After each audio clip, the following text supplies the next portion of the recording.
Chapter 16. I had to fight like a tiger to wake up the next morning.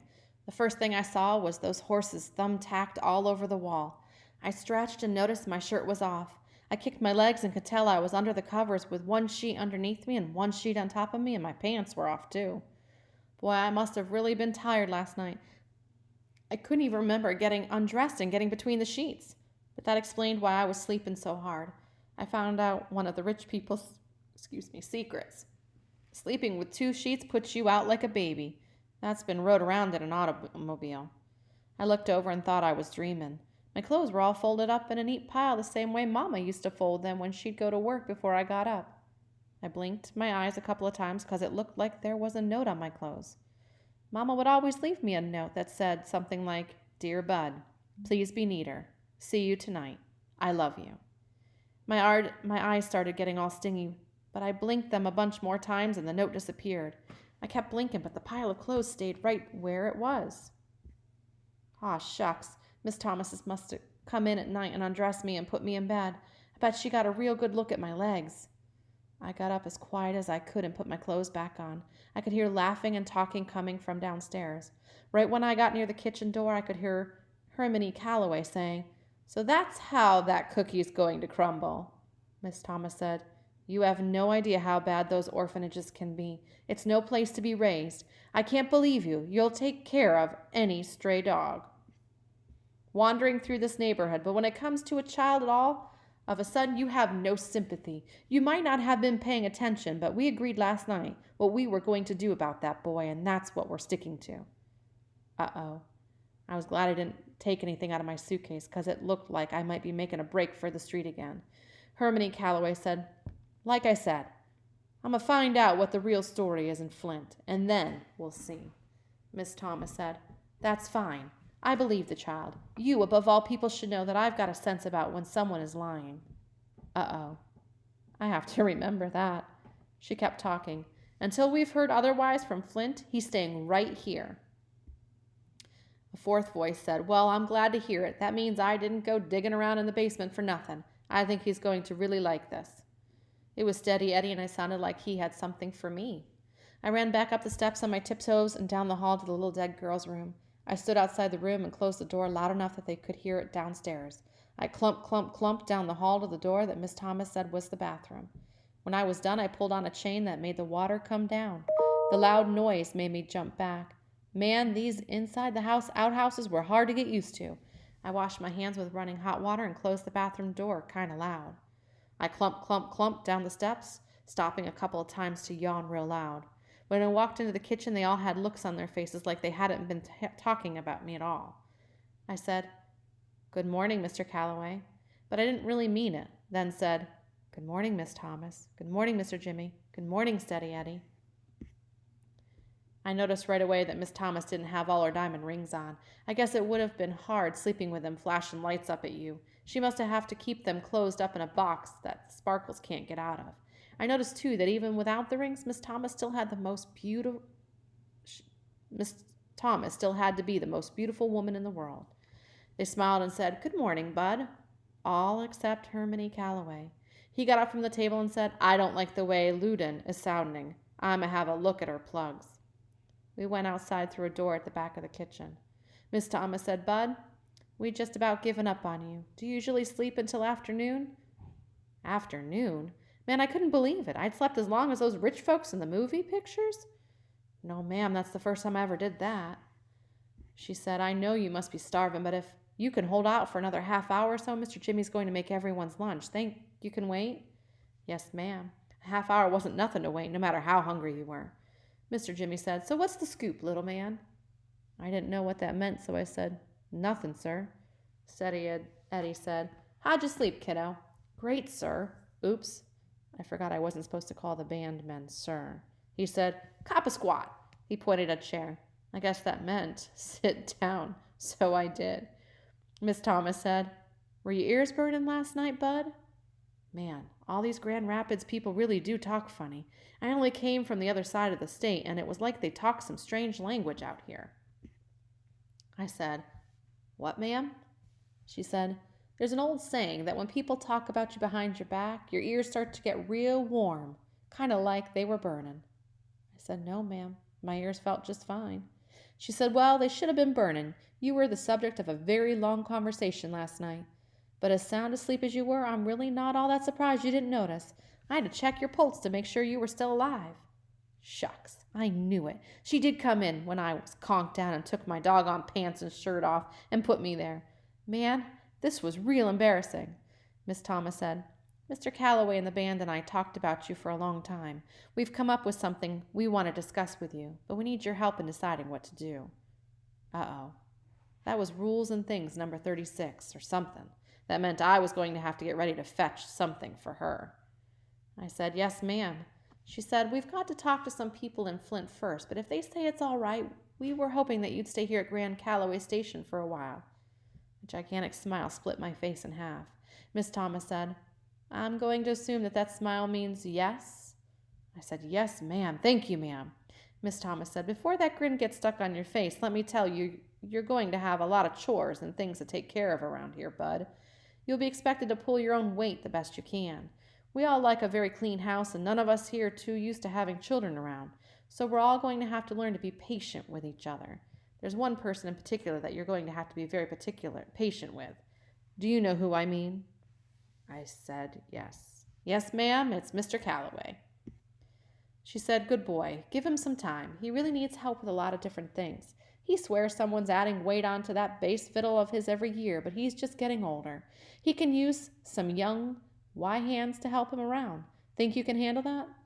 Now, I knew for sure she'd looked at my legs. She must have thought I was a real weakling. I said, yes, ma'am. My legs are a lot stronger than they look. Most folks are surprised by that. Miss Thomas said, I don't doubt that at all, Bud.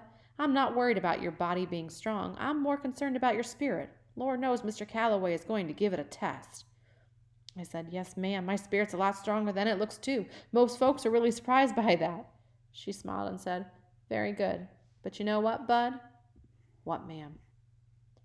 I knew you were an old toughie the minute I saw you. I smiled again. She said, our schedule's pretty heavy for the next couple of months, and then come September, we'll have to see about school for you. But we'll be doing a lot of traveling right around Michigan, so I hope you don't mind long car trips. No, ma'am. She said, that's great, Bud. Something tells me you were a godsend to us. You keep that in mind all the time, okay? Yes, ma'am. Then she did something that made me feel strange. She stood up, grabbed both my arms, and looked right hard in my face, just like Mama used to, and she said, really, Bud?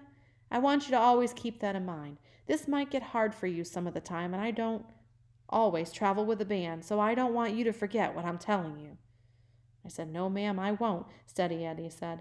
Since you're going to be part of our family, there's some things we've got to talk about. Now, I've just noticed the tight grip you keep on that old suitcase of yours. I need to know how attached to it you are. I carry it with me everywhere I go because all my things are in there. I wasn't sure if I liked the way this talk was going. Steady Eddie said, that's what I need to know. Are you attached to the suitcase, or it's the things inside that are important? I never thought about that before. I'd always thought of the suitcase and the things inside together. I said, the things I got from my mother are the most important. He said, good, because if you're going to be traveling with us, it just wouldn't look too copacetic for you to be carrying that ratty old bag. He reached under the kitchen table and pulled out one of those funny-looking suitcases that the band kept all their instruments in. This one looked like a baby one to his. He put it on the table, opened it, and said, since you're going to be traveling with Hermione Calloway and the Worthy Swarthies, which is known far and wide as a very classy band, it's only fitting that you quit carrying your things in that cardboard suitcase. This is my old alto saxophone case. I've been hanging on to it for 3 years. Ever since the horn got stole right off that stage in Saginaw, but it doesn't look like I'm ever going to get it back. So I figured you might as well keep your mama's things in it. Wow. Thank you, Steady Eddie. I pulled my new case over to me. The inside of it had a great big dent where Steady Eddie's saxophones used to go. Now there wasn't anything in it but a little raggedy pink towel. The case had some soft, smooth black stuff all over the inside of it. It covered everything, even the dent. There was a real old smell that came out of it, too, like dried up slobber or something dead. It smelled great. The back kitchen door opened, and I thought Hermione Calloway was coming back in to ruin everybody's fun. But it was the rest of the band. Everybody said hello, poured themselves some coffee, and then sat down at the table. Do-do, Bug said. I see Mr. C's got Loudon's Carburetor tore down again. Anything wrong? Miss Thomas said. There's lots wrong, but not with that car. They all laughed, so I joined in too. I patted my new case and said, This here's my new case. I'm going to be going around with you. They smiled, and Dirty Deed said, So we hear. Glad to have you on board, partner. Steady Eddie said, I was just about to tell him some of the things Hermione Calloway requires of anybody in this band. The thug said, Otherwise known as Hermione Calloway's rules to guarantee you have no female companionship, no alcohol, and no fun at all. Rule number 1, practice 2 hours a day, Mr. Jimmy said. That's a good rule. Steady Eddie said, Set got you this, bud? Steady Eddie had another present for me. This was a long, brown, skinny wooden flute. I was going to have to learn music. He said, It's called a recorder. Once you've developed a little wind and some tone and embouchure, we'll move on to something a little more complicated. These must have been more of those Grand Rapids words, because they sure weren't like any American talk I've ever heard before. I said, Thank you. Steady Eddie said, Don't thank me until you've been through a couple hours of blowing scales. We'll see if you're still grateful then. The thug said, Now all that's left is to give little stuff here a name. Miss Thomas said, I don't like the way Ludin's been sounding. I think I'm going to go check the air in the trunk. She picked her coffee up and started to leave the kitchen. Doo-Doo Bug said, You don't have to leave, Miss Thomas. Darling, I know that. It's just that this is one of those man things y'all think is so mysterious and special that I have absolutely no interest in. The only thing I can hope is that the process has improved since you four were given your names. Then she left the room. As soon as she was gone, Steady Eddie told me, Hand me your axe and stand up, bud. I was starting to catch on to this Grand Rapids talk. I remembered that an axe was an instrument. I handed Steady my recorder and stood up in front of him. He said, Uh-huh. She was right. This is mysterious and special, so that grin's got to go, brother. I tried to tie down my smile. Steady said, Mr. Jimmy, you're the senior musician here. Would you proceed? Mr. Jimmy said, Gentlemen, the door is open for names for the newest members of the band. Bud, not Buddy. They started acting like they were in school. The thug raised his hand and Mr. Jimmy pointed at him. Thug said, Mr. Chairman, in light of the boys' performance last night at the Sweet Pea, I nominate the name Waterworks Willie. Shucks, I was hoping he'd forget about that, Mr. Jimmy said. You're out of order, Douglas. Steady raised his hand. Mr. Chairman, this boy's obviously going to be a musician. He slept until 12:30 today, so I propose that we call him Sleepy. Mr. Jimmy said, The name Sleepy is before the board. Any comments? Dirty Deed said, Too simple. I think we need something that lets folks know about how slim the boy is. Doo-Doo Bug said, How about the bone? Steady said, Not enough class. He needs something so people will know right off that the boy's got class. Mr. Jimmy said, How do you say bone in French? French always makes things sound a lot classier. The thug said, That's easy. Bone in French is la bone. Doo-Doo Bug said, La bone. Nah, I don't have a ring to it. Steady Eddie said, I got it. We'll compromise. How about Sleepy La Bone? I couldn't tie the smile down anymore. That was about the best name I'd ever heard in my life. Mr. Jimmy said, Let me try it out. Ladies and gentlemen, thank you very much for coming out on this cold November night. This night that will live in history. This night that for the first time on any stage anywhere you have listened to the smooth saxophonical musings of that prodigy of the reed, Mr. Sleepy La Bone. The whole crowd broke out clapping. The thug said, What can I say but bang? Dirty Deed said, You nailed him.